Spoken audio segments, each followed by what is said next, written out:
வணக்கம் தமிழ் மக்களே. இன்றைக்கி இந்த ப்ளவுஸ் டிசைன் பார்க்க போகிறோம். நார்மலாக இருக்க ப்ளவுஸ் மாதிரி தான் வெட்டிட்டு கொஞ்சம் 2 பாயிண்ட் கிட்ட உள்ளே கட் பண்ணுறேன். இது எதுக்குன்னா அந்த இடத்துல நமக்கு டிசைன் வரும், அதனால தான் அப்படி கட் பண்ணுறேன்.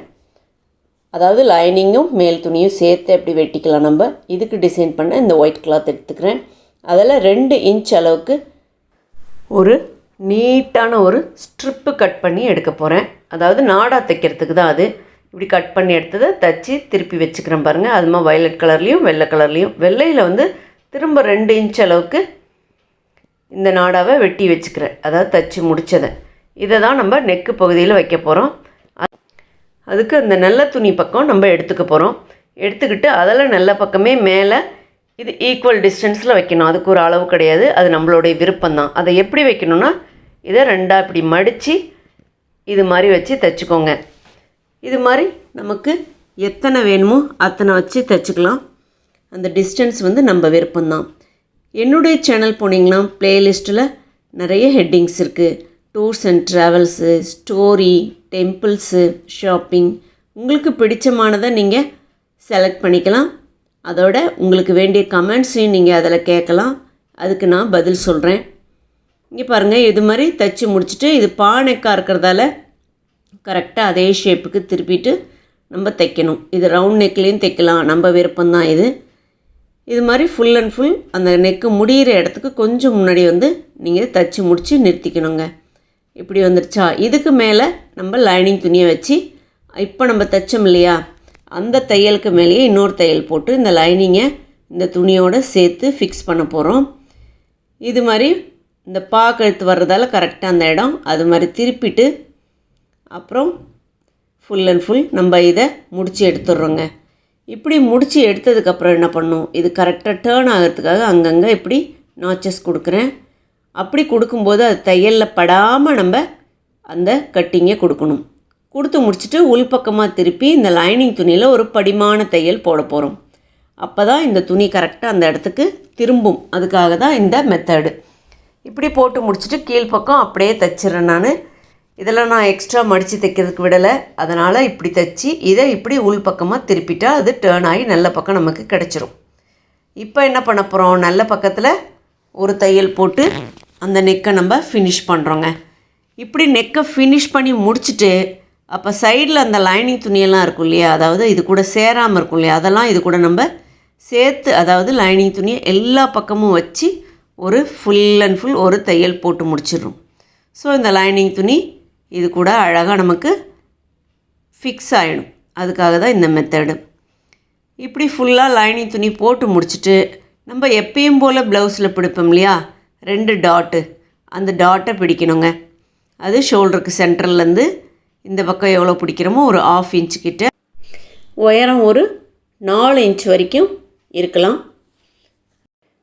இது மாதிரி 2 சைடுலேயும் பிடிச்சிக்கணும். இப்போது இந்த பேக் நமக்கு ரெடி ஆகிடுச்சு பாருங்கள். இதில் என்ன பண்ணணும், நம்ம வயலட் கலரில் நான் தைச்சி வச்சுருக்கேன் அதே நாடாவை, அந்த நாடாவை இதுக்கு நடுவில் பின்னூசி மூலிமா இதை கோத்துக்கணும். இது வந்து இந்த ப்ளவுஸில் மேட்சாக இருக்குன்றதுக்காக நான் ஒயிட்டு வயலட்டை மட்டும் யூஸ் பண்ணியிருக்கேன். நீங்கள் கோல்டன் வைக்கிறதுனாலும் வைக்கலாம், நம்மளுடைய விருப்பம்தான்.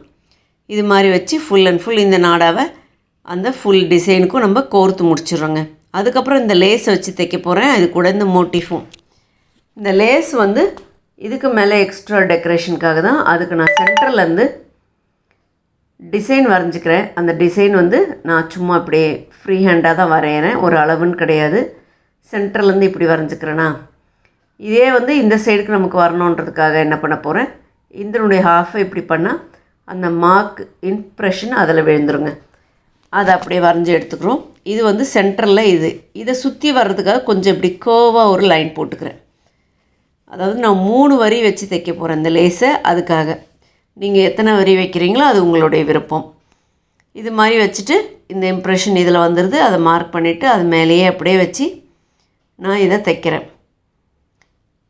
இது வந்து லைனிங் துணிக்கு, அதாவது இந்த லேஸ் வந்து எவ்வளோ ஆச்சுனாக்கா, சும்மா இது மீட்டர் 10 ரூபா அப்படி தாங்க வரும் இந்த லேஸு. அது தவிர அந்த மோட்டிஃப்னால் ஒரு மோட்டிஃபு, அந்த பூன்னு சொல்கிறோம் இல்லையா, காமிச்சனே, அந்த பூ வந்து ஒரு பூ 10 ரூபா கிட்ட தான் வருது. உங்களுக்கு 50 ரூபாயிலேயே இதனுடைய ப்ளவுஸ் டிசைன் அழகாக முடிஞ்சிடும். இப்போ இது ஒயிட் கலர் பூன்றதால நான் ஒயிட் கலர் நூல்லே வச்சு எல்லா அந்த இதழ்கள் மேலேயும் கரெக்டாக அப்படியே ஒவ்வொரு தையல் போட்டுக்கிட்டே வந்துடுறேங்க. அப்போ இது அது கூட நல்லா ஃபிக்ஸ் ஆகிடும். நம்ம துவைச்சாலும் இப்படி தூக்கிக்கிட்டு வராது.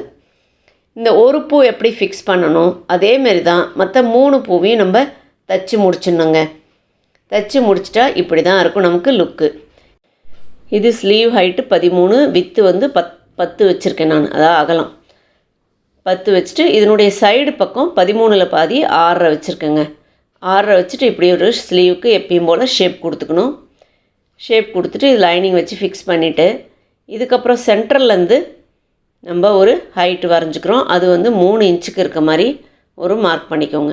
3 இன்ச்சுன்னா அதனுடைய 2 பக்கமும் 1/2 இன்ச் 1/2 இன்ச் மொத்தத்தில் 1 இன்ச்சு இப்படி ஒரு டாட் மாதிரி மார்க் பண்ணிக்கணுங்க. இதுக்கப்புறம் 2 இன்ச்சு திரும்ப அதேமாரி 2 இன்ச் கேப் கழித்து திரும்ப அதேமாரி 1 இன்ச்சு வச்சு அதுக்கு இது மார்க் பண்ணிக்கோங்க. இந்த டாட் மாதிரியே, அதாவது ஒரு ஸ்லீவில் நான் 5 டாட் மார்க் பண்ணியிருக்கேன். சென்டரில் 1, சைடில் 2, ஒரு சைடு மார்க் பண்ணிவிட்டு அதை அப்படியே இம்ப்ரெஷன் பண்ணாக்கா அது இன்னொரு சைடு நமக்கு விழுந்துடும். இப்படி பண்ணி முடிச்சிட்டோமா, அவ்வளோதான். இது வந்துருச்சு, 5 டாட் வந்துருச்சு. இந்த டாட்டை நம்ம ரைட் சைட்லேயும் மார்க் பண்ணணுங்க.